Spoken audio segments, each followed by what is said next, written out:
He came for me. Let me share these next words with you. I think they may be what you need to know, to understand. Imagine, it's below zero as you make your coatless way out the front door to meet this madman that you think is your friend. Maybe at this point you are afraid. Maybe there's something wrong here, but you can't stop yourself. So maybe you'll think game's over when you get to the bottom of your driveway and you'll stand there shivering, cowering behind a bush in the lonely dark night as the falling crystals sting your face. Just curious to see if he'll really show up. You're not really going to leave with him. Probably you won't even reveal yourself to him. But he is your friend, your best friend. Maybe you'll just be polite and say hi. But then, somehow, wait a minute, you don't remember walking over to the car, do you? And yet, suddenly, you're in the car, terrified, and he's grabbing onto your hand and crushing it, and you cry out, but there's no one to hear. And you know, this is not your friend. It's some crazy fat pervert who threatens to put you in the trunk if you make another noise. Give him any trouble. Stay quiet, real quiet. And somehow you survive the long, terrifying ride to the unknown, each moment taking you further away from your home, from everyone who loves you, who might have saved you. You realize that you're about to die horribly. And you know on some level that there's only you now. You are totally alone, and you know that if you want to live, he has to believe that you'll do anything for him. And you decide that you will, that you're going to survive this, no matter what it takes.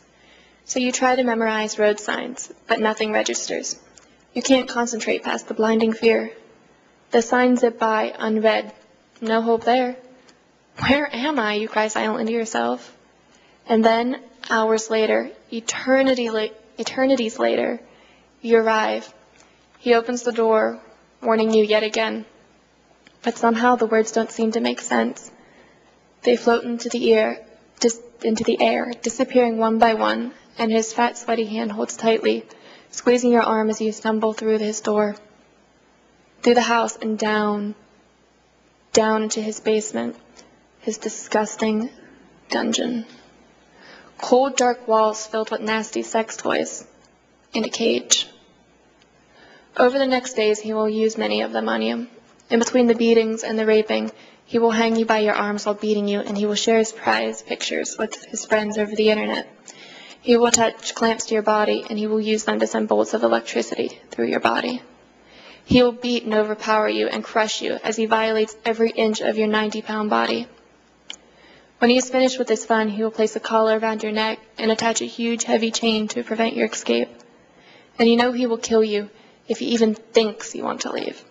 So you wait, and you pray. And in your fevered dreams, you see that cold, shallow grave waiting for your little lifeless body. And you cry silently, "Mommy, Daddy, I'm here. Please find me." The last morning as he left for the office, he grabbed my face and looking deep into my eyes, he said, "I think I'm getting to like you a little too much. When I come home, we're going for a ride." This was the first day that he had fed me. My last meal, I thought. And I knew that I would die today. "Mommy, Daddy, please, hurry," I prayed. I lay there, crying, holding his kitten, my tears wetting her fur, waiting for death, when I suddenly heard the loudest crash. Voices screaming, "We have guns! We have guns!" and dragging the heavy chain behind me as I huddled underneath the bed, terrified as the men swarmed the house. And then I saw the most beautiful letters in the alphabet, FBI, in bold yellow on the backs of their jackets, and I knew that I was safe, and that my prayers had been answered. An agent covered my nakedness with a coat, and then cut the collar from my neck, and took me from that evil house. The FBI, the ICAC, they are my angels. I like to say that they could walk on water, but they don't need to. Angels have wings. I had spent a lifetime in that house. A year after my rescue, the detective Jim Moore, who had escorted the child that was me from that horror, drove me back to the house. It sits on a friendly little street, quietly, cheerfully yellow. I walked up to the squeaky clean basement windows, the one that he had painted black so that no passerby could peer in and stop his little games. And I see toys, a playroom, and I stumble. I cry inside. I mourn for that child that was me, the child that was stolen from me. And make no mistake, that child was murdered. I know that some parts of me are there forever. The child I was is still chained in that room, still suffering. And I am still trying to set her free, and others like me. This is why I am a psychology major and why my concentration is in forensics. My ultimate career goal is to become part of and work with the ICAC task forces to rescue the child and then help to recover its soul. Because even though I have been rescued, I fear that I will never be recovered. Please support Congresswoman Debbie Wasserman Schultz's bill and Senator Joseph Biden's companion bill, 1738. Support the children. Save us from pedophiles, the pornographers, the monsters.